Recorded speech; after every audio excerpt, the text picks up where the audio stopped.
তাকে যে পদত্যাগ করা হয়েছে এটা সম্পূর্ণ অবৈধ এবং অনৈতিক। সেই পদত্যাগকারী মন্ত্রীকে আমরা নিজ পদে পুনর্বহাল দেখতে চাই।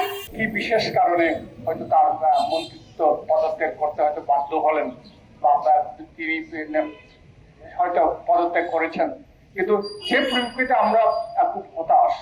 কোনো বিচার বিবেচনা না করে, কোনো যুক্তি খাড়া না করে, কোনো ধরনের তার অযোগ্যতা প্রমাণ না করে তাকে যে পদত্যাগ করা হয়েছে এটা সম্পূর্ণ অবৈধ এবং অনৈতিক এবং সমস্ত পার্বত্যবাসীকে হতাশা করেছে এবং এই ব্যথায় আমরা পার্বত্যবাসীরা সম্পূর্ণ ব্যথিত এবং আমরা দুঃখিত। আমরা এই ধরনের ব্যথা থেকে আমরা উত্তরণ করতে চাই। আমরা এই ধরনের পদত্যাগ মানি না, আমরা এই পদত্যাগ মানব না। তাই অনতিবিলম্বে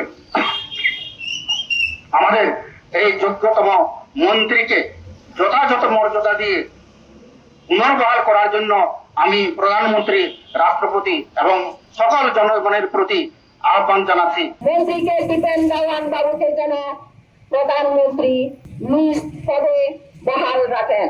তো সেই দাবিতে আমরা আজকে এখানে আসছি।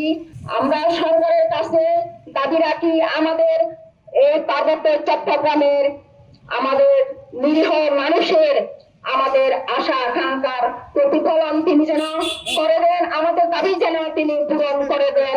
আমরা যেন সেই পদত্যাগকারী মন্ত্রীকে আমরা নিজ পদে পুনর্বহাল দেখতে চাই।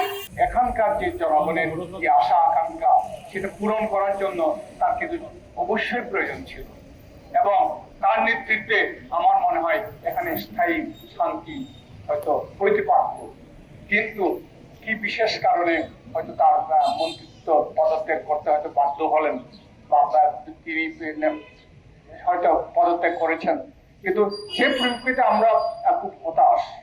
আমার মনে হয় বাঙালি পাহাড়ি এখানে হতাশ, কারণ এমন এক নেতাকে আমার দরকার যে নেতার মাধ্যমে আমাদের এখানকার খাগড়াছড়ি, রাঙ্গামাটি কিংবা বান্দরবান এখানে স্থায়ী শান্তি প্রতিষ্ঠা হবে।